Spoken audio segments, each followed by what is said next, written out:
আসুন আমরা দল মত নির্বিশেষে আমাদের মালিক, যিনি আমাদেরকে এই কনকনে শীতের ভিতরে, প্রচণ্ড শীত, এই সিজনের ভিতরে সবচাইতে বেশি শীত আজকেই পড়েছে, কি বলেন আপনারা? এই শীতের ভিতরেও আপনারা ধৈর্য নিয়ে এতক্ষণ পর্যন্ত কোরআনে কারিমের কথা শুনেছেন এবং শুনবেন। যারা বসে আছেন, আপনাদেরকে যিনি কবুল করেছেন তিনি হচ্ছেন আমাদের আল্লাহ। সে আল্লাহর জন্য পড়ছে আলহামদুলিল্লাহ। নবীজির প্রতি দরুদ ও সালাম পেশ করি, যিনি আমাদের নবী, সারা জাহানের নবী, বিশ্ব নবী মুহাম্মাদুর রাসূলুল্লাহ সাল্লাল্লাহু আলাইহি ওয়াসাল্লাম। সম্মানিত প্রিয় ভাইয়েরা আমার, এই পৃথিবীতে আমরা এসেছি, আসার পরে আল্লাহ রাব্বুল আলামিন আমাদের জ্ঞান, বুদ্ধি, বিবেক সব কিছু দিয়েছেন। দেওয়ার পর আমাদেরকে ছেড়ে দিয়েছেন। এই পৃথিবীতে দুটি জিনিস, ভালো আর মন্দ, এটা বোঝারও আল্লাহ জ্ঞান দিয়েছেন। আল্লাহ বলেছেন রাস্তা দুইটা, একটা হলো ভালো আর একটা হলো মন্দ। ভালো রাস্তায় যারা চলাফেরা করবে এরা সরাসরি এই রাস্তা দিয়ে আল্লাহর জান্নাতে প্রবেশ করবে। আর মন্দ যে রাস্তা আছে, এই রাস্তায় যারা চলাফেরা করবে তারা সরাসরি আমার জাহান্নামে তারা ঢুকবে। নাউজুবিল্লাহ। এখন আমরা কি জান্নাতে যেতে চাই না জাহান্নামে যেতে চাই? এই সিদ্ধান্ত আপনাকেই নিতে হবে। তো এই পৃথিবীতে আল্লাহ রাব্বুল আলামিন আমাদেরকে যে জ্ঞান দিয়েছেন, বিবেক দিয়েছেন, বুদ্ধি দিয়েছেন, জানা এবং বোঝার, আল্লাহ বলেন আমি মানুষকে এই জ্ঞান দ্বারা এজন্য দিয়েছি মানুষ যাতে করে ভালো ভালো কাজ করতে পারে। আজ পৃথিবীতে আমরা হাজারো ভালো কাজ দেখতে পাচ্ছি, কিন্তু সবগুলোই কি আল্লাহর কাছে ভালো? কথা বলেন। সব কিন্তু আল্লাহর কাছে ভালো কাজ নয়, বরং এমন কিছু কিছু কাজ আছে যদিও ভালোর নিয়তে করি কিন্তু ভালো নয়। আমি মনে করছি যে এই কাজটা করলে মনে হয় সওয়াব পাওয়া যাবে, কিন্তু সওয়াবের পরিবর্তে আমার গুনাহ হয়ে যাচ্ছে। কিন্তু আমরা অনেক সময় বুঝি না, অনেক সময় জানি না। আজকে সে বিষয়গুলো নিয়ে আমি আলোচনা করব। এই পৃথিবীতে মোটামুটি কম বেশি সবচাইতে বড় বড় পাপ 10টি কবিরা গুনাহ নিয়ে আজকে আলোচনা করবে ইনশাআল্লাহ। এই পৃথিবীর জমিনে আল্লাহ রাব্বুল আলামিন পাপ এটা যে আমাদের জন্য নির্ধারণ করে দিয়েছেন, একটা কবিরা আর একটা সগীরা, অর্থাৎ একটা বড় পাপ আর একটা ছোট পাপ। কেউ যদি ছোট পাপ করে আল্লাহ তাকে মাফ করে দিবে তার নেক আমলের দ্বারা, সুবহানাল্লাহ। আর কেউ যদি একেবারে মনে করেন সর্বোচ্চ কবিরা গুনাহ করে, বড় বড় পাপ করে, তাহলে রব্বুল আলামিন তাকে কিন্তু মাফ করবেন। সুতরাং আমরা যে সমস্ত পাপগুলো করি, এই পাপগুলি অবশ্যই আমাদেরকে দেখতে হবে যে আসলে এই পাপগুলো কবিরা না সগীরা। এটা আমাদেরকে অবশ্যই বিবেচনা করে আমাদেরকে পাপের দিকে অগ্রসর হতে হবে। সম্মানিত ভাইরা আমার, আমি যে কথা বলতেছিলাম, আমরা যদি সগীরা গুনাহ করি তাহলে কিন্তু আল্লাহ মাফ করবেন। এখন দলিল কোথায় শোনেন। আল্লাহ রাব্বুল আলামিন কোরআনে কারীমের 4 নম্বর সূরা সূরাতুন নিসা এর 31 নম্বর আয়াতে কারিমার ভিতরে সুন্দর করে জানাই দিয়েছেন, ইন তাজতানিবু কাবাইর মা তুনহাউনা আনহু নুকাফির আনকুম সাইয়্যাতিকুম ওয়া নুদখিলুকুম মুদখালান কারীমা।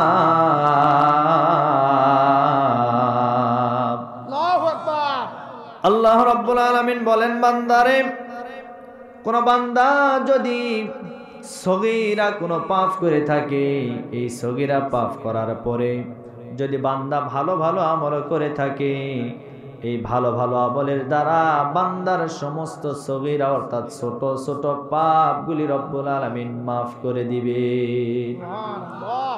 কিন্তু এই পৃথিবীতে যারা বড় বড় পাপ করবে, যারা কবিরা গুনাহ করবে, যারা বড় ধরনের পাপ করবে, রব্বুল আলামিন তাদেরকে কখনোই মাফ করবে না যতক্ষণ বান্দা তওবা না করেছে। ততক্ষণ পর্যন্ত রব্বুল আলামিন তাকে কখনো মাফ করবে। আসেন আমি আপনাদেরকে এই পৃথিবীর জমিনে আমরা মানুষ, আমরা যে চলাফেরা করছি, আমরা বসবাস করছি, অনেক সময় আমরা শুধুমাত্র সগীরা গুনাহ করি না, বড় বড় কবিরা গুনাহ করি। এই কবিরা গুনার মোট প্রধানত 10টা প্রধান যে কবিরা গুনাহ আছে, এই 10টা বড় বড় কবিরা গুনাহ নিয়ে আজকে আলোচনা করতে চাই। আসেন এবার 1 নাম্বার শুরু হয়ে গেল। 1 নাম্বার কবিরা গুনাহ। 1 নাম্বার কবিরা গুনার নাম হচ্ছে শিরক। এই পৃথিবীর জমিনে কোনো মানুষ যদি মুসলমান বলে দাবি করার পরেও সেই মানুষ যদি শিরকের ভিতরে লিপ্ত থাকে, সে যদি শিরিক করে, আল্লাহ রাব্বুল আলামিন তাকে কখনো মাফ করবে?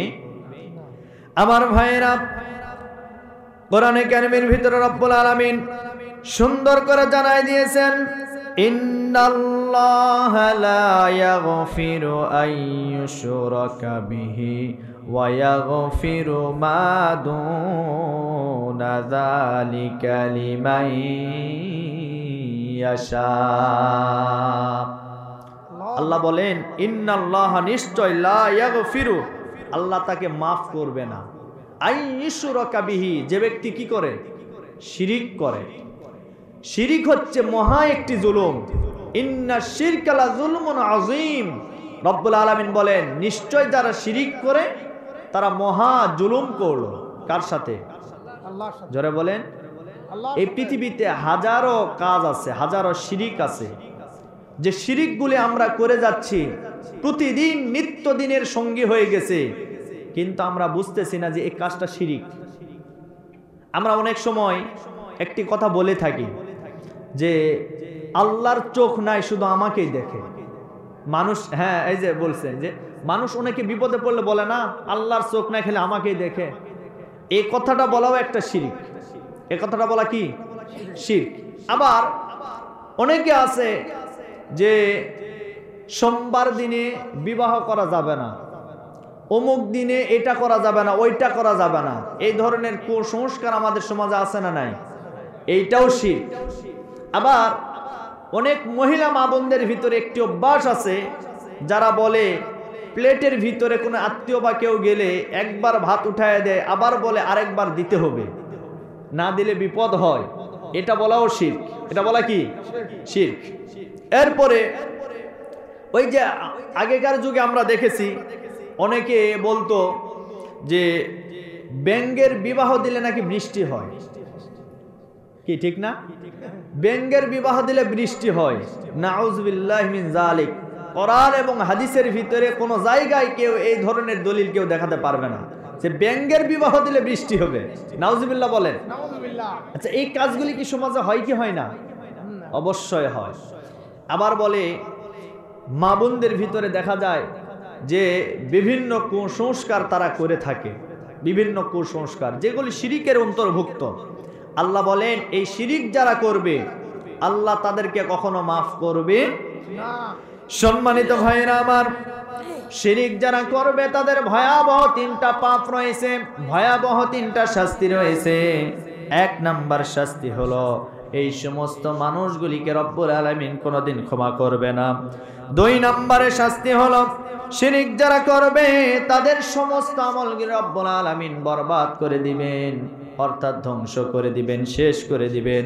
কোরআনে কারীমের 39 নম্বর সূরা, সূরাতুজ জুমারের 65 নম্বর আয়াতে কারিমার ভিতরে সুন্দর করে জানায় দিয়েছেন, ওয়ালাকাদ উহিয়া ইলাইকা ওয়া ইলাল্লাযীনা মিন ক্বাবলিকা লা ইন আশরাকতা লা ইয়াহবাতান্না আমালুকা ওয়া লা তাকুনান্না মিনাল খাসিরিন। আল্লাহু আকবার। নিশ্চয় যারা শিরিক করবে, শিরিকের ভিতরে যারা নিমজ্জিত থাকবে, তারা যত বড় আমলই করুক না কেন, তারা যত বড় কাজই করুক না কেন, শুধুমাত্র শিরিক করার কারণে তাদের সমস্ত আমলগুলি রব্বুল আলামিন ধ্বংস করে দিবেন, তাদেরকে জাহান্নামী বানায় দিবেন। এটা হলো 2 নাম্বার। 3 নম্বরে শিরিক যারা করবে তাদের জন্য ধ্বংস অনিবার্য। তারা মরণের পরে সরাসরি আল্লাহর জাহান্নামের ভিতরে চলে যাবে। কোরআনে কারীমের ভিতরে সুন্দর করে রব্বুল আলামিন জানাই দিয়েছেন, ইন্নাহু মাইয়ুশরিক বিল্লাহি ফাকাদ হারামাল্লাহু আলাইহিল জান্নাতা ওয়া মাআওয়াহুন নার। নিশ্চয় যারা শিরিক করবে তাদেরকে রব্বুল আলামিন ঘোষণা দিয়েছেন তাদের জন্য জান্নাত হারাম, জাহান্নাম ওয়াজিব। শিরিক যারা করে এরা জান্নাতি না জাহান্নামী? সবাই বলেন ভাই, শিরিক যারা করে এরা জান্নাতি না জাহান্নামী? জাহান্নামী। তাহলে শিরিক করলে ভয়াবহ তিনটা শাস্তি পাওয়া যায়। এক নাম্বার, শিরিক যারা করে আল্লাহ এদেরকে কোনোদিন মাফ করবেন না। দুই নাম্বার, শিরিক যারা করবে এদের সমস্ত আমলগুলি বরবাদ হয়ে যাবে। তিন নাম্বার, আল্লাহ রাব্বুল আলামিন তাদেরকে কখনো জান্নাত দিবেন। আমি 10টা বড় বড় পাপের কথা বলতেছিলাম। এক নম্বরের নাম কি বলেন? জোরে বলেন। এই পৃথিবীর জমিনে আমরা জেনে শুনে যদি আল্লাহর সাথে শিরিক করি, আল্লাহ রাব্বুল আলামিন আমাদেরকে কোনোদিন মাফ করবে না। আজকে তো অন্যান্য ধর্মের মানুষদের ভিতরে শুধু শিরিক দেখা যায়। যেমন হিন্দু ভাইরা তারা মূর্তি পূজা করে, এটাও এক প্রকার শিরক। তারা গাছের পূজা করে, তারা মাছের পূজা করে, এরপরে বিভিন্ন দেবদেবীর পূজা করে। আমি তো বলি তারা শুধুমাত্র দুর্গা মার পূজা করে। আর আমাদের দেশের ভিতরে কিছু মুসলমানধারী মানুষ আছে যারা বাবার পূজা করে। কথা বলেন না কেন? যারা বাবার পূজা করে। বাবার পূজা করা যাবে না, একমাত্র সিজদা পাওয়ার মালিক হচ্ছেন আল্লাহ, দুনিয়ার কেউ না। কিন্তু যারা জেনে শুনে একজন মানুষের পায়ে মানুষ হয়ে সিজদা দেয়, নিঃসন্দেহে এই মানুষটাও শিরিক করলো, এইটাও জাহান্নামী। আমার ভাইয়েরা, এজন্য শিরিক করা যাবে না। শিরিক হচ্ছে মহা একটি জুলুম। শিরিক থেকে রব্বুল আলামিন আমাদেরকে বেঁচে থাকার তৌফিক দান করুন, বলে আল্লাহুম্মা আমিন। দুই নম্বরে সবচাইতে বড় গুনাহ, সবচাইতে বড় পাপ হলো পিতা মাতার নাফরমানি হওয়া। আজ আমার সমাজের ভিতরে এমন কিছু সন্তান আছে যারা পিতা মাতার অবাধ্য হয়ে গেছে, পিতা মাতাকে মানতে চায় না, পিতা মাতার কথা শুনতেও চায় না। অনেক সময় পিতা মাতাকে সন্তানেরা বিভিন্নভাবে কষ্ট দেয়। এইরকম সন্তান আছে না নাই? জোরে বলেন, আছে না নাই? সুতরাং 2 নাম্বার পাপ হলো পিতা মাতার নাফরমানি হওয়া। রব্বুল আলামিন কোরআনে কারীমের ভিতরে সুন্দর করে জানাই দিয়েছেন। কোরআনে কারীমের 17 নম্বর সূরা, সূরাতুল বনি ইসরাঈলের 23 নম্বর আয়াতে কারিমা আল্লাহ রাব্বুল আলামিন বলেন, ওয়া ক্বাদা রাব্বুকা আল্লা তা'বুদু ইল্লা ইয়্যাহু ওয়া বিল ওয়ালিদাইনি ইহসানা ইম্মা ইয়াবলুগান্না ইনদাকাল কিবারা আহাদুহুমা আও কিলাহুমা ফালা তাকুল লাহুমা উফফিন ওয়ালা তানহারহুমা ওয়া কুল লাহুমা কাওলান কারীমা। আল্লাহ রাব্বুল আলামিন বললেন, ওয়াকাদা রাব্বুকা আল্লা তা'বুদু ইল্লা ইয়্যাহু ওয়া বিল ওয়ালিদাইনি ইহসানা। তোমাদের 1 নাম্বার দায়িত্ব আর কর্তব্য হলো আল্লাহর ইবাদত করা, আল্লাহর গোলামি করা, আল্লাহর দাসত্ব করা। আল্লাহর গোলামি আর দাসত্ব হয়ে গেলে তোমাদের 2 নাম্বার দায়িত্ব আর কর্তব্য হলো তোমরা মা বাবার প্রতি ইহসান করো, দয়া করো, ভালোবাসো। কথা কার? আরো জোরে বলেন। কিন্তু আজ সমাজের ভিতরে অনেক সন্তান আছে মা বাবাকে গলা ঝাঁকি দিয়ে কথাবার্তা বলে। আমার ভাইরা, সন্তান মা বাবাকে গলা ঝাঁকি দিয়ে কথাবার্তা বলে, এইটাও সবচাইতে বড় পাপ, কবিরা গুনাহ। মা বাবাকে রব্বুল আলামিন বলেছেন, উফ উফ শব্দ যেন তোমার মা বাবা বলতে না পারে, এমন একটা ব্যবহার তোমার মা বাবার সাথে করো। তার কারণ হলো আপনি এই পৃথিবীতে দেখেন আল্লাহর পরে আপনাকে যারা নিঃস্বার্থ ভালোবাসা দিতে পারে তারা হচ্ছেন আপনার মা আর বাবা। মা বাবা ছাড়া এই পৃথিবীতে আপনাকে নিঃস্বার্থ ভালোবাসা কেউ দিতে পারে না। আপনি লক্ষ্য করে দেখবেন, কেউ না কেউ আপনাকে যখন ভালোবাসে সেই ভালোবাসার ভিতরে একটা স্বার্থ লুকিয়ে থাকে। আপনার বন্ধু আপনাকে ভালোবাসে, ভালোবাসার পিছনে স্বার্থ আছে। আপনার চাচা, আপনার কোনো আত্মীয় স্বজন, এমনকি আপনার শ্বশুর শাশুড়িও যদি আপনাকে ভালোবাসে, সেই ভালোবাসার ভিতরে একটা স্বার্থ লুকিয়ে থাকে। তার কারণ হলো সন্তান যখন ঢাকা শহরে থাকে, ওই ঢাকা শহর থেকে যখন সন্তানটা বাড়িতে আসবে, আপনি লক্ষ্য করে দেখবেন মা কিন্তু একটা বারের জন্য বলে না, বেটারে আজ 6টি মাস পরে আমার বাড়িতে আসলি, আমার জন্য কি নিয়েছিস আমার হাতে দে। মা একটা বার বলে না। অথচ ওই ছেলেটা যখন শ্বশুর বাড়িতে যাবে, শাশুড়ি মাও আছে, সে কিন্তু ওই সন্তানের চেহারার দিকে তাকাবে না, বরং সন্তানের হাতের দিকে তাকায় দেখবে হাতে কিছু আছে না হাত খালি। কথা বলেন না কেন? তার মানে বোঝা গেল মায়ের ভালোবাসার কোনো স্বার্থ নাই, আর শাশুড়ির ভালোবাসার ভিতরে স্বার্থ আছে। ঠিক কিনা বলেন? এজন্য ভালোবাসবো কাকে? জোরে বলেন। মাকে কষ্ট দেওয়া যাবে না। আল্লাহ রাসূল বলেন, তোমার দুনিয়াতে আখিরাতে যদি তুমি মুক্তি পেতে চাও, শান্তি পেতে চাও, তোমার মা বাবাকে তুমি বেশি করে মহব্বত করার ভালোবাসো। তোমার মা বাবা যদি কাফেরও হয়, এরপরেও গলা ঝাঁকি দিয়ে কোনো কথা বলা যাবে না। আল্লাহর নবীর একজন সাহাবী, বিখ্যাত একজন সাহাবী, যে সাহাবীর সবচাইতে বেশি হাদিস বর্ণনা করেছেন, নাম কি বলেন তো ভাই? আবু হুরায়রা রাদিয়াল্লাহু তাআলা।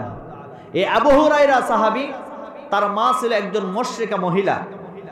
আল্লাহ রাসূলের কাছে গিয়েছেন, যাওয়ার পরে মার সম্পর্কে অনেক কথা বলেছেন, যে হুজুর, আমার মা আপনার দরবারে আসার কারণে বিভিন্ন সময় গালিগালাজ করে, রাগান্বিত হয়, মারধর করে, মন খারাপ করে। তখন নবীজি বললেন, আবু হুরায়রা, তুমি কি তোমার মায়ের বিরুদ্ধে আমার কাছে নালিশ দিচ্ছ? তুমি যদি এটাই করে থাকো, তবে খবরদার, আমি তোমার নালিশ গ্রহণ করতে পারবো না। তার কারণ আল্লাহ মাকে সম্মান দিয়েছেন, যদিও মা মুশরিকা, তারপরেও তোমার মার বিরুদ্ধে একটি কথাও আমাকে বলতে পারবে না। আল্লাহু আকবার, বলতে পারবে না। আবু হুরায়রা ডাক দিয়ে বললেন, হুজুর, আমি মার বিরুদ্ধে নালিশ করি নাই হুজুর, বরং আমি চাচ্ছি আপনি রাসূল আমার মার জন্য একটু দোয়া করেন, কারণ আপনার দোয়া তো আল্লাহ কবুল করে নেই, আপনি শুধুমাত্র একটু দোয়া করেন। নবীজির প্রিয় সাহাবী আবু হুরায়রা রাদিয়াল্লাহু তাআলা আনহু, তিনি বলতেছিলেন, আমার রাসূল সাথে সাথে আমার মার জন্য দোয়া করা শুরু করলেন। এক পর্যায়ে আমার নবীজি দোয়া করলেন আমার মার জন্য। এই দোয়ার দৃশ্যটা দেখার পরে আমি আবু হুরায়রা বাড়ির দিকে দৌড় মারতেছিলাম। পথিমধ্যে একজন সাহাবী ডাক দিয়ে বলেন, আবু হুরায়রা, তোমার কি মাথা খারাপ হয়ে গেছে নাকি? তুমি কি পাগল হয়ে গেছো নাকি? এইভাবে দৌড়াও কেন? ডাক দিয়ে বলেন, সাহাবী, হয়তোবা তুমি বুঝতে পারো নাই দৌড়ানোর কারণ। আমি দৌড়াই এই জন্য আমি বুঝতে পেরেছি, আর আমি নিজেকে একটু প্রমাণ করতে চাই, আমার রাসূলের দোয়া আমার বাড়িতে আগে পৌঁছায় না, আমি দৌড়াইয়া আমার মার কাছে আমি আগে যেতে পারি।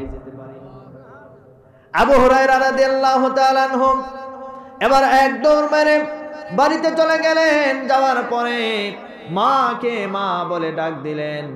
দেওয়ার পরে মা আস্তে করে নরম ভাষায় এসে দরজাটা খুলে দিলেন। আবু হুরায়রা তখনই বুঝতে পেরেছে আমার রাসূলের দোয়া আল্লাহ রাব্বুল আলামিন কবুল করে নিয়েছে। এতদিন পর্যন্ত রাসূলের দরবার থেকে আমার বাড়িতে যখন আসতাম, আমার মা আমাকে বিভিন্নভাবে গালিগালাজ করতো, বকা দিত, কিন্তু আজকে আসার পরে দেখলাম আমার মার গলার ভিতরে ওই ধরনের কঠিন কোনো বাক্য শুনতে পারি নাই। এইবার আবু হুরায়রা রাদিয়াল্লাহু তাআলা আনহু বাড়িতে ঢুকলেন। ঢোকার পরে দেখে মার শরীর থেকে টপ টপ করে পানি পড়তেছিল। এবার আবু হুরায়রাকে ডাক দিয়ে বলেন, ও কলিজার টুকরা সন্তান, আমি তোমার বিরুদ্ধে অনেক কথা বলেছি, তোমাকে মার দিয়েছি, তোমাকে কষ্ট দিয়েছি। ও আমার কলিজার টুকরা সন্তান, আমাকে তুমি মাফ করে দাও। তখন আবু হুরায়রা চোখের পানি ফেলে দিয়েছে, চোখের পানি ছেড়ে দিয়েছে। ডাক দিয়ে বলেন, মা না, তুমি তো ভুল করো নাই, তুমি তো ভুল করো নাই, তুমি ভুলের পথে ছিলা, কিন্তু তুমি এখন কি করতে চাও? বলে কি করতে চাই মানে, নিয়ে চলো আমাকে রাসূলের দরবারে, আমি কালেমা পড়ে মুসলমান হয়ে যেতে চাই। আমার নবী যে দোয়া করেছেন, দোয়া কবুল হয়ে গেছে। আবু হুরায়রার মা কালেমা পড়ে মুসলমান হয়ে গেছে। আমি এজন্য বলতেছি যে আপনার মা আপনার বাবা যদি নাফরমান হয়, আপনার মা আপনার বাবা যদি কাফের হয়, মুশরিকও হয়, এরপরেও মা বাবাকে কখনো কষ্ট দেওয়া যাবে না। কারণ আপনার জন্য আপনার মা আপনার বাবাই হচ্ছে এই দুনিয়ার শান্তি অশান্তির মূল কারণ। মাকে বাবাকে কষ্ট দিলে দুনিয়াতে কোনো সন্তান শান্তিতে থাকতে পারে এইরকম ঘটনা এই পৃথিবীতে নাই। বরং আমরা দেখেছি যে সন্তান মাকে বাবাকে কষ্ট দিয়েছে, ওই সন্তানের জীবনে কোনোদিন শান্তি পায় না। কথা বলেন ঠিক কিনা? সুতরাং পৃথিবীর সবচাইতে বড় সম্পদের নাম কি? মা আর বাবা। মা বাবাকে সম্মান করুন, শ্রদ্ধা করুন, ভালোবাসুন। সংসারে যদি উন্নতি পেতে চান, মা বাবার কাছে চলে যান, মায়ের কাছে চলে যান, পা ধরুন, মাকে বলুন, মা যদি জীবনে কোনো ভুল করে থাকে মাফ করে দাও। আল্লাহর আরশ খুশি হয়ে যায়। আল্লাহু আকবার, আল্লাহু আকবার, আল্লাহু আকবার। আজকে মা বাবার দেখাশোনা নাই, মা বাবাকে দেখে না, অথচ নতুন মা বাবা তৈরি করেছে। ঠিক কিনা বলেন? সুতরাং জীবনে যদি উন্নতি পেতে চান, মা বাবাকে মহাব্বত করুন, ভালোবাসুন। করবো তো ইনশাল্লাহ? এখন বলবেন, হুজুর আমার মা তো চলে গেছে, বাবা চলে গেছে, কি করব? কি করবেন মানে আপনিও মার কবরে চলে যান, বাবার কবরে যান, গিয়ে বলুন, রব্বির হামহুমা কামা রব্বায়ানি সগীরা, রব্বির হামহুমা কামা রব্বায়ানি সগীরা। আপনি যান, দোয়া করুন, আল্লাহ পাক আপনার দোয়া কবুল করে নেবেন। সুতরাং 2 নাম্বার বড় পাপ হচ্ছে মা বাবার সাথে নাফরমানি করা। সন্তান হিসেবে আমাদের দায়িত্ব হলো, মা বাবা যখন চলতে পারবে না, উঠতে পারবে না, বসতে পারবে না, আপনিও সন্তান, আমিও সন্তান। আপনার মা বাবা যদি বেঁচে থাকে, আপনার মা বাবাকে ওই শেষ পর্যায়ে আপনি দেখাশোনা করবেন, দায়িত্ব নেবেন। কিন্তু অনেক সন্তান আছে, দেখা যায় বিয়ে করছে, নতুন সুন্দরী বউ নিয়ে আসার পরে বউ বারবার স্বামীকে বলে, এই সংসারে আমি আর থাকতে চাই না, তোমার মার কুটকুটানি এগুলি আর শুনতে চাই না। তখন বলে, কি করতে চাও? বলে, চলো আমরা আলাদা হয়ে যেতে চাই।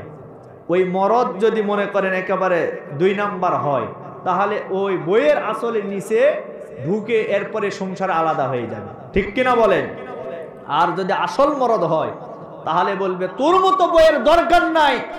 মা বাবা চলে গেলে মা বাবা পাওয়া যায় না, আর বউ চলে গেলে 1000টা বউ পাওয়া যায়। ঠিক কিনা বলেন? সুতরাং তোর মতো বইয়ের আমার দরকার নাই, কারণ যে মা বাবা আমাকে জন্ম দিয়েছে, লালন পালন করেছে, এত দূর পর্যন্ত নিয়ে এসেছে, ওই মা বাবাকে আমি কখনো ভুলতে পারবো না। এটা হলো সঠিক সন্তান, নেক সন্তানের কথা। কথা বলেন ঠিক কিনা? তাহলে 2 নাম্বার পাপের নাম কি? মা বাবার সাথে নাফরমানি করা। 3 নাম্বার যে বড় গুনাহ, কবিরা গুনাহ, 3 নাম্বার বড় গুনাহ হচ্ছে ইচ্ছাকৃতভাবে ফরজ নামাজকে কাজা করা, ইচ্ছাকৃতভাবে ফরজ নামাজকে ছেড়ে দেওয়া। এটা হচ্ছে 3 নাম্বার কবিরা গুনাহ।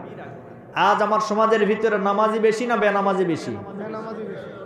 হ্যাঁ, আজকে মসজিদগুলো টাইলস দিয়ে, মুজাহিদ দিয়ে একেবারে অংচং করে মসজিদ আমরা কত সুন্দর করেছি, কিন্তু সেই মসজিদের ভিতরে মুসল্লি নাই। এজন্য আমি বলি, আজ বোরখা আছে, পর্দা নাই। কথা বলেন? আজ বোরখা আছে, পর্দা নাই, মসজিদ আছে, মুসল্লি নাই। এটাই আমার সমাজে এখন চলাফেরা করছে, বাস্তব। আজকে মসজিদগুলো ফাঁকা। এজন্য 3 নাম্বার কবিরা গুনাহ হচ্ছে ফরজ নামাজগুলি কাজা করা। 5 ওয়াক্ত নামাজ আমরা পড়ব তো ইনশাআল্লাহ। কি ভাই, আপনারা কি রাজি আছেন? কারা কারা রাজি একটু হাত তুলে দেখান তো। আল্লাহ কবুল করেন, বলে আল্লাহুম্মা আমিন। লিল্লাহি তাকবীর, লিল্লাহি তাকবীর। আল্লাহ কবুল করেন, বলে আল্লাহুম্মা আমিন। আমার ভাইরা, 3 নাম্বার হলো ফরজ নামাজগুলি কাজা করা। কিয়ামতের ময়দানে রব্বুল আলামিন ওই কিয়ামতের ময়দানে যাদেরকে জাহান্নামের ভিতরে ঢুকায় দিবেন, আমার নবীজি বলেন আউয়ালু ইউহাসাবু বিহিল আবদি ইয়াউমাল কিয়ামাতিস সালাহ, অর্থাৎ কিয়ামতের ময়দানে সর্বপ্রথম বান্দার কাছ থেকে যাকাতের হিসাব নেওয়া হবে না, হজের হিসাব নেওয়া হবে না, এরপরে দান সদকার হিসাব নেওয়া হবে না। বান্দার কাছ থেকে যেই জিনিসের হিসাব নেওয়া হবে সেই জিনিসটার নাম হচ্ছে নামাজ, নামাজ, নামাজ। সুতরাং আজ যদি আপনি মুসলমান বলে দাবি করেন, আপনাকে অবশ্যই 5 ওয়াক্ত নামাজ আদায় করতেই হবে। আমার ভাইরা, জাহান্নামে যাওয়ার জন্য যতগুলি দোষের দরকার, তার ভিতরে 1 নম্বরে যে দোষ, 1 নম্বরে যে অপরাধ, সে অপরাধের নাম রব্বুল আলামিন কোরআনে কারীমের ভিতরে ঘোষণা করে দিয়েছেন, মা সালাকাকুম ফি সাকার ক্বালু লাম নাকু মিনাল মুসাল্লিন। আল্লাহু আকবার। জাহান্নামে যারা যাবে এদের 1 নম্বর অপরাধের নাম হলো এই সমস্ত মানুষগুলি সমাজের ভিতরে নামাজ আদায় করতো না, নামাজ না পড়লে জাহান্নামে চলে যাওয়া লাগবে। আমার ভাইরা, এজন্য রব্বুল আলামিন ওই মুহূর্তে বান্দাদের উপরে খুশি হয়ে যান কোন সময়? বান্দা যখন আল্লাহর কুদরতি পায়ে সেজদা দেয়, ওই সময় রব্বুল আলামিন বান্দার উপরে সবচাইতে বেশি খুশি হয়ে যায়। আমার প্রিয় বন্ধুগণ, জান্নাতের ভিতরে আমাদের পিতা আদম আলাইহিস সালাতু ওয়াস সালামকে যখন তৈরি করলেন, তৈরি করার পরে শয়তানকে বলেছিল, ইবলিসকে বলেছিল যে আমার আদমের পায়ে সেজদা কর। কিন্তু সেই দিন শয়তান কি জানিয়েছিল? ক্বালা মা মানাআকা আল্লা তাসজুদা ইয আমারতু ক্বালা আনা খায়রুম মিনহু খালাকতানি মিন নারিন ওয়া খালাকতাহু মিন তিন। শয়তান সেই দিন বলেছিল, আমি কেন আদমকে সেজদা করব? আমি আদমকে সেজদা করতে পারবো না। তার কারণ হলো আপনি আমাকে আগুন দ্বারা তৈরি করেছেন, আমার ভিতরে একটা পাওয়ার আছে, আমার ভিতরে একটা ক্ষমতা আছে।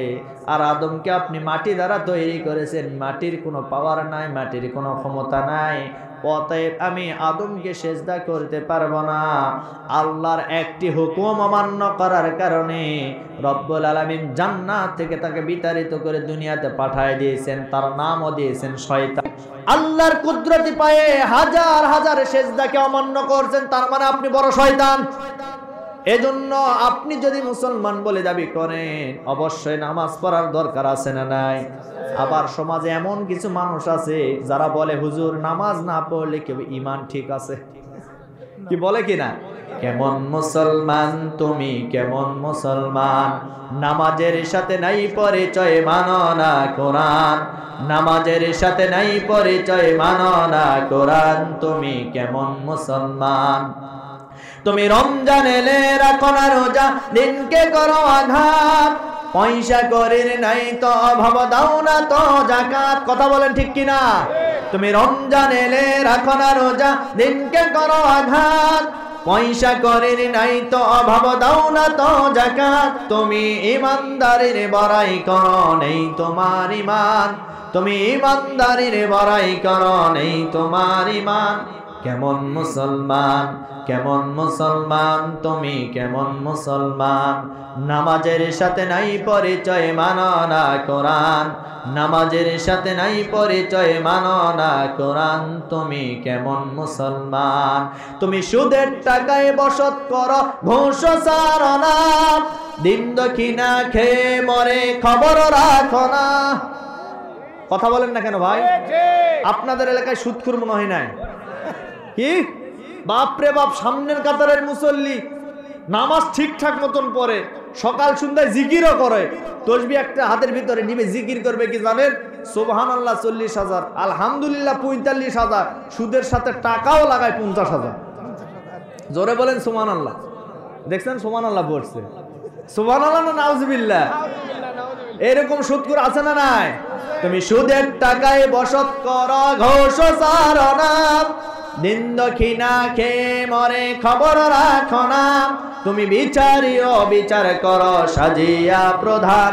কেমন মুসলমান, কেমন মুসলমান, তুমি কেমন মুসলমান, নামাজের সাথে নাই পরিচয়, মানো না কোরআন। নামাজের সাথে নাই পরিচয়, মানো না কোরআন, তুমি কেমন মুসলমান। তুমি নবীর উম্মত দাবি করো, সুন্নাহ মানো না, নবীর অপমানে তোমার হৃদয় কাঁদে না। কথা বলেন, কথা বলেন। তুমি নবীর উম্মত দাবি করো, সুন্নাহ মানো না, নবীর অপমানে তোমার হৃদয় কাঁদে না। তুমি বিজাতিদের সংস্কৃতিতে সফেছ পরাণ। কেমন মুসলমান, কেমন মুসলমান, তুমি কেমন মুসলমান, নামাজের সাথে নাই পরিচয়, মানো না কোরআন। নামাজের সাথে নাই পরিচয়, মানো না কোরআন, তুমি কেমন মুসলমান। লিল্লাহে তাকবীর। কথা বাস্তব না অবাস্তব?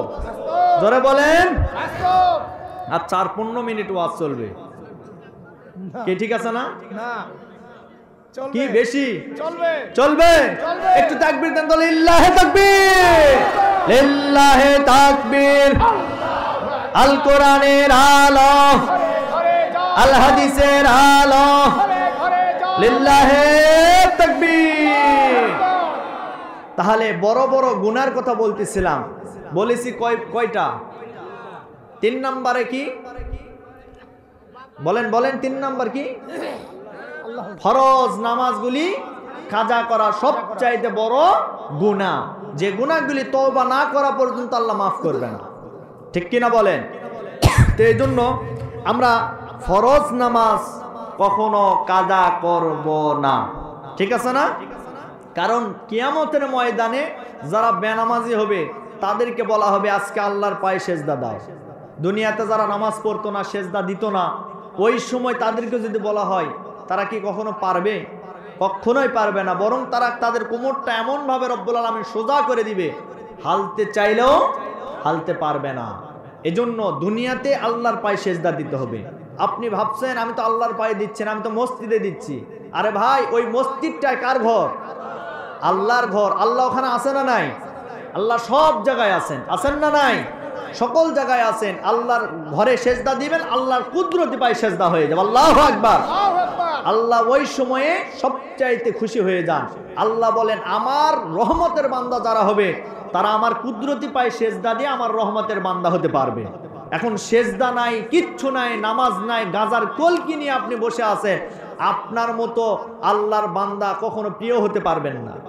ঠিক কিনা বলেন? সুতরাং আল্লাহর প্রিয় বান্দা হতে গেলে আল্লাহর কুদরতি পায়ে আমরা 5 বার সেজদা দিব। কয়বার বলেন?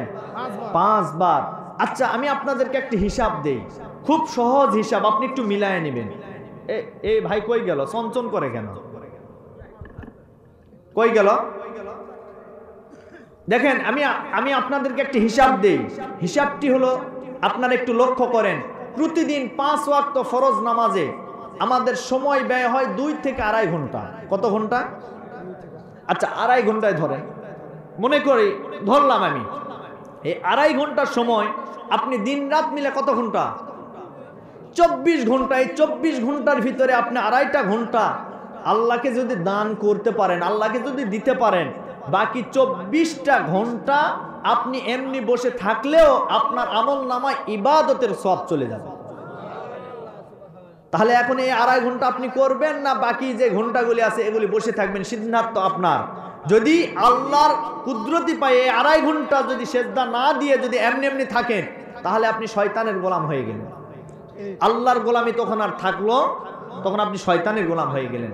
আপনি মাঠে আছেন, ওখানেই সেজদা দেন। আপনি কাজ করছেন, ওখানেই সেজদা দেন। আপনি চাকরি করেন, আপনার অফিস আদালতে নামাজের জায়গা আছে, সেখানে দেন। আপনি বাড়িতে বসে আছেন, আজান হয়ে গেছে, মসজিদে চলে যান।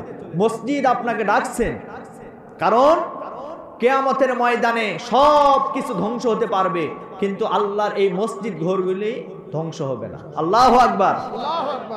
সুতরাং আমরা 5 ওয়াক্ত নামাজ পড়ব ইনশাআল্লাহ। এটা গেল 4 নম্বরে। 3 নম্বর।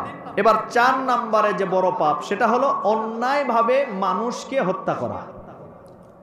এই পৃথিবীতে আমরা দেখেছি অন্যায়ভাবে মানুষ মানুষকে হত্যা করে কি করে না? করে মানে অনেক অনেক।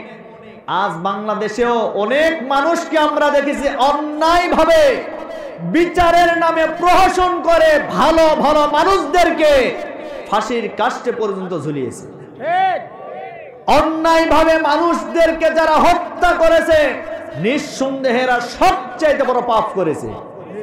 মানুষকে হত্যা করার পিছনে যারা সহযোগিতা করেছে তারাও হত্যাকারী বলে সাব্যস্ত হয়েছে। ঠিক কিনা বলেন? একটা মানুষ অন্যায় করে করে যে পাপ হয়, যে সাপোর্ট করে সেটাও সমান পাপ।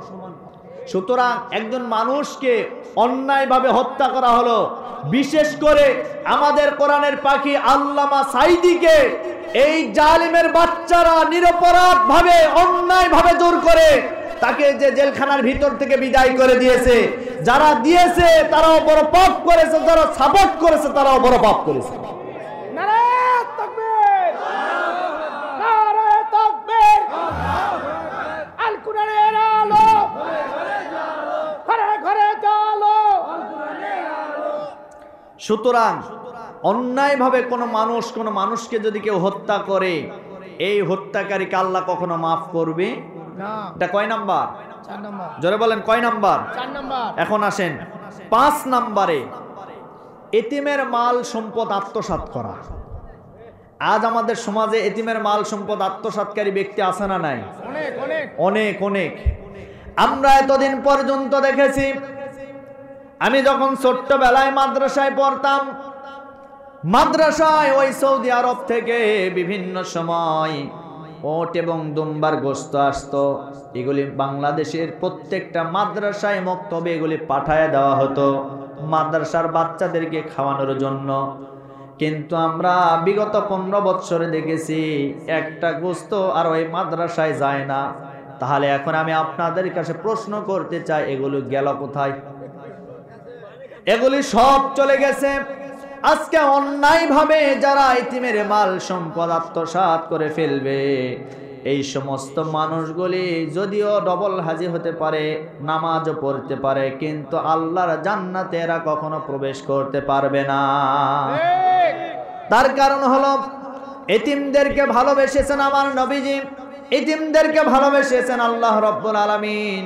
এই পৃথিবীর জমিনে আমার আপনার নবী জনাবে মুহাম্মদুর রাসূলুল্লাহ সাল্লাল্লাহু আলাইহি ওয়াসাল্লাম একজন এতিম ছিলেন।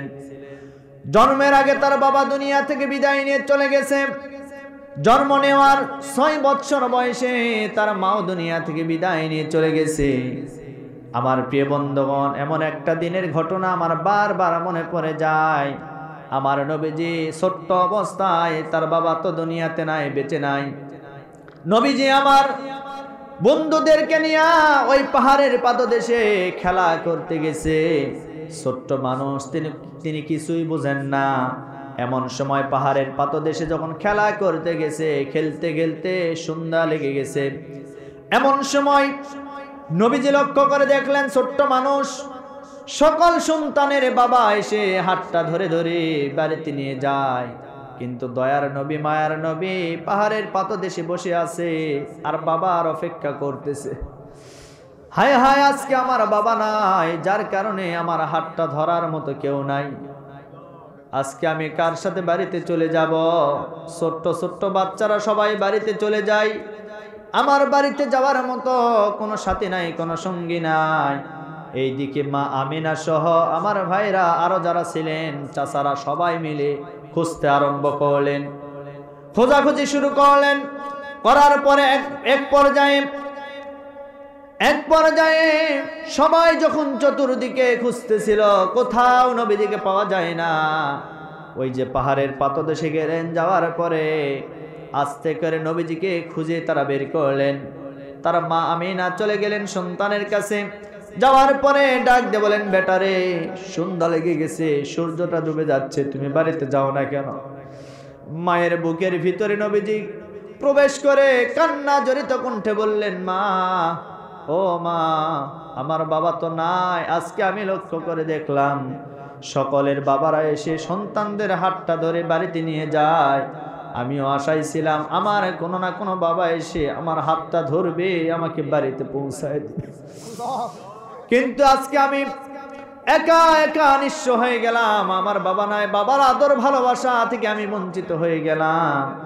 আমার ভাইয়েরা, এইবার মা আমিনা পরের দিন সকালবেলা দাসী উম্মে আইমানকে সাথে করে নিলেন। নেওয়ার পরে চলে গেলেন সেই বাবলা বাগানের কাছে, বাবলা গাছের নিচে। নবীজির বাবা আব্দুল্লাহর যে জায়গায় কবরস্থ করা হয়েছে ওই জায়গায় চলে গেলেন কবরটা জিয়ারত করার জন্য। এমন সময় কবরটা জিয়ারত করা শেষ হয়ে গেল। হওয়ার পরে ওই জায়গায় মা আমিনা অসুস্থ হয়ে পড়লেন। এমনকি এমন অসুস্থতা বেড়ে গেল, মা আমিনা আর উঠতে পারলেন না, বসতেও পারলেন না। আল্লাহর ডাকে সাড়া দিয়ে সেও দুনিয়ার মায়া ত্যাগ করে নবীজিকে এতিম করে চলে গেলেন। আমার নবীজি এতিম হয়ে গেলেন। নবীজি হাউমাউ করে কান্না করতেছিলেন, মাকে জড়িয়ে ধরে ডাক দিয়ে বলেন, মা আজকে তো আমি জনমের মতো এতিম হয়ে গেলাম, আমার বাবাও নাই, তুমিও আজকে চলে গেলে, আমি কার কাছে এখন থাকবো? কে আমাকে বড় করবে? আমার নবীজি কান্না করতে করতে দাসী আইমানের হাতটা ধরলেন। ধরার পরে সেখান থেকে নবীজিকে ফিরিয়ে নিয়ে আসলেন। আমার ভাইরা, এজন্য আমার নবীজি বলেন, আমি এতিম, আর এতিমদের জন্য আমি সবচাইতে বড় সহায়ক।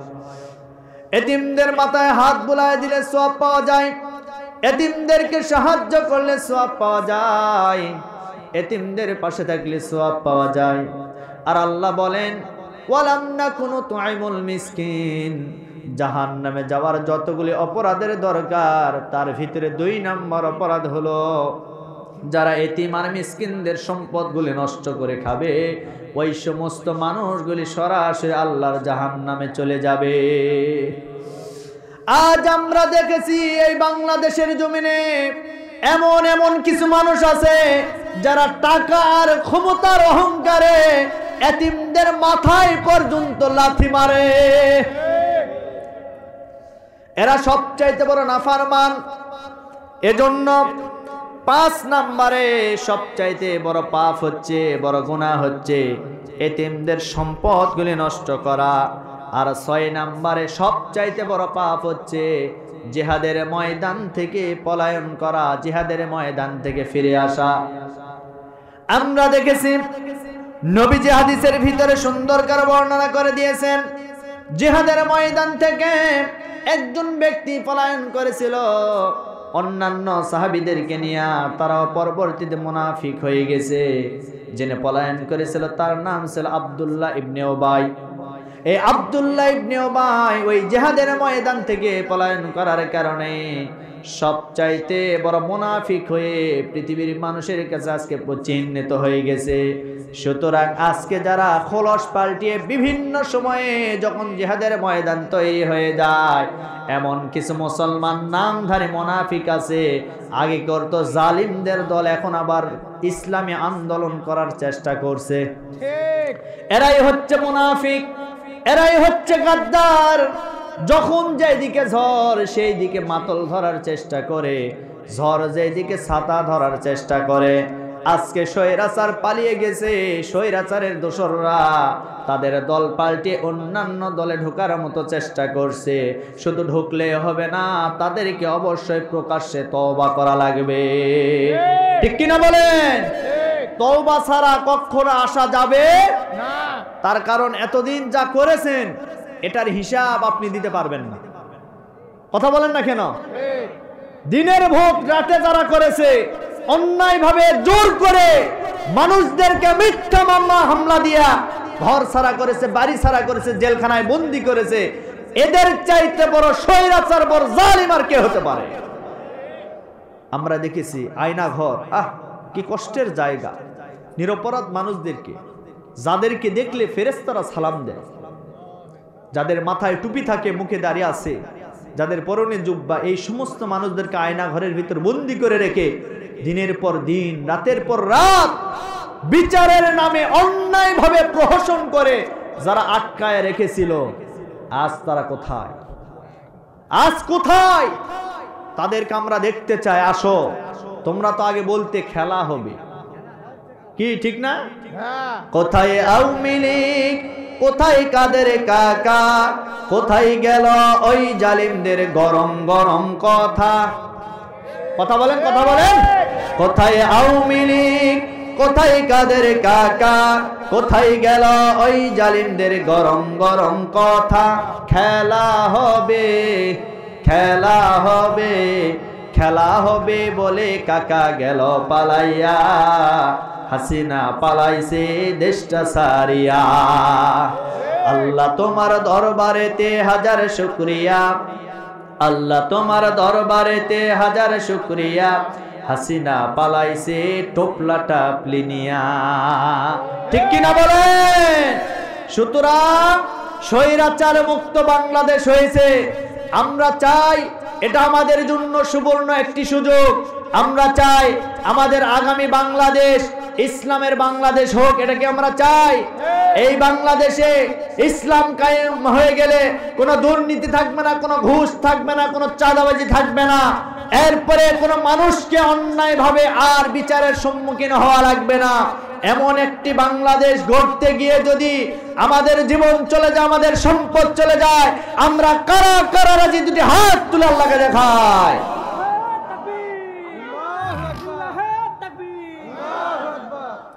আমার প্রিয় বন্ধুগণ, জিহাদের ময়দান থেকে পালানোর যারা পালিয়েছিল তাদেরকে বলা হয় মুনাফিক। তাদেরকে কি বলা হয়? আরো জোরে বলেন। আর এই মুনাফিকরা মারা গেলে এদের জন্য দোয়া করাও হারাম। তার কারণ আব্দুল্লাহ ইবনে উবাই মারা গেছে, আমার রাসূল নিজে জানাজার নামাজ পড়িয়েছেন, এরপরেও আল্লাহ মাফ করেছেন? মাফ করেন নাই। কেন জানেন? কারণ মুনাফিকদের জন্য আল্লাহ কখনো মাফ করবেন না। সুতরাং সমাজে যারা মুনাফিক আছেন তওবা করে ফিরে আসা লাগবে। আমরা বলছেন আমরা তাদেরকে একেবারে ফেলে দিলাম, এরকম না, বরং তওবা করে আপনাকে ইসলামের পথে আসতে হবে। ইসলামে কোনো না কোনো দল আপনাকে ধরতে হবে। ঠিক কিনা বলেন? যারা চায় এদেশের জমিনে আল্লাহর আইন প্রতিষ্ঠা হোক, আল্লাহর কোরআন প্রতিষ্ঠা হোক, রাসূলের সুন্নাত প্রতিষ্ঠা হোক, এদেশে ইসলাম কায়েম হোক, এই ধরনের কোনো না কোনো দলের ভিতর আপনাকে অবশ্যই নাম লেখাতে হবে। ঠিক ঠিক কিনা বলেন? এতদিন যা করেছেন আপনি ভুল করেছেন, অন্যায় করেছেন, আমরা বুঝতে পেরেছি। সুতরাং এখন আসেন, ফিরে আসেন। ফিরে আসলে আল্লাহ মাফ করবে না? কথা বলেন না কেন?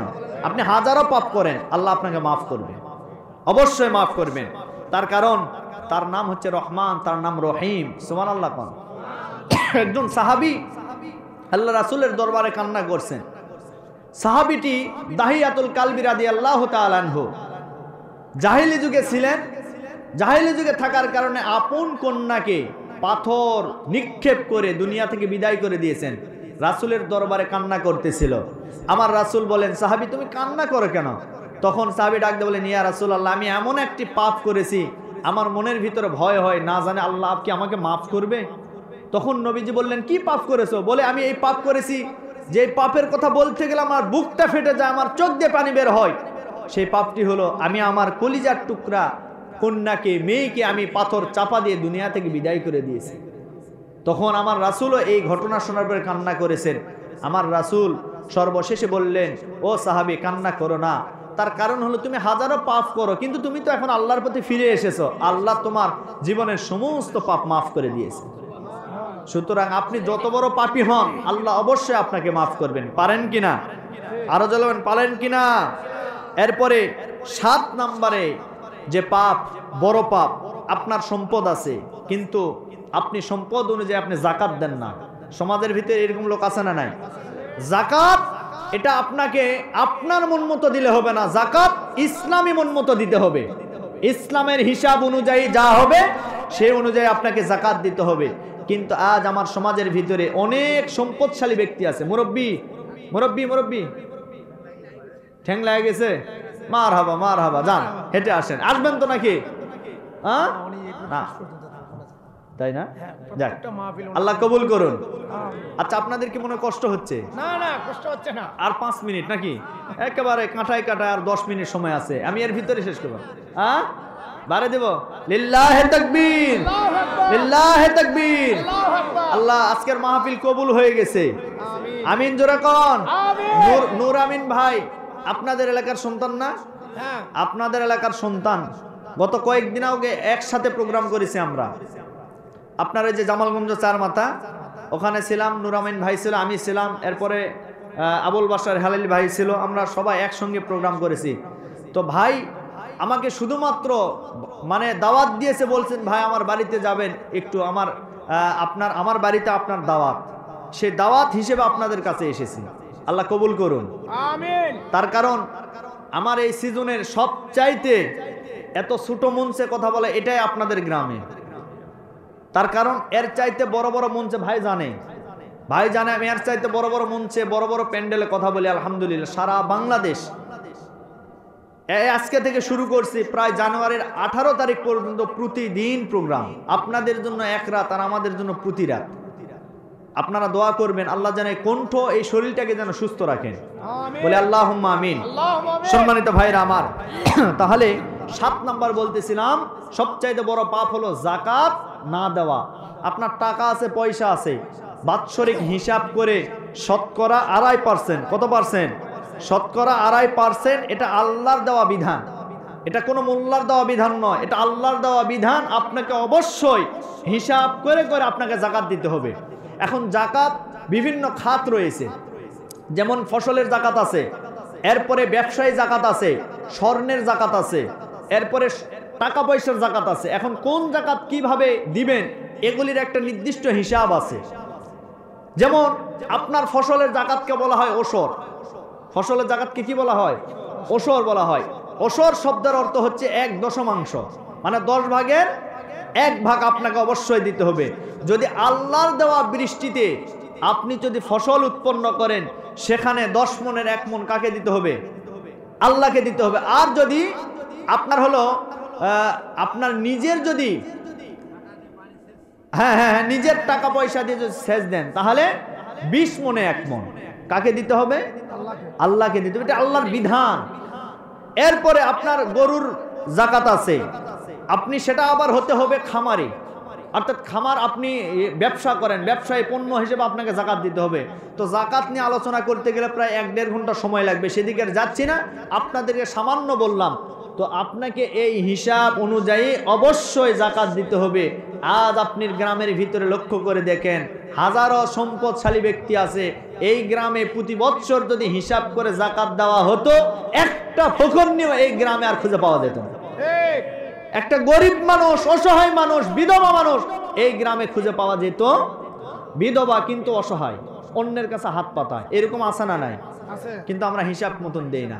হিসাব মতো না দেওয়ার কারণে এই যাকাত আপনার উপর ফরজ হয়ে গেছে। সবচাইতে বড় পাপ করলেন আপনি যাকাত না দিয়ে।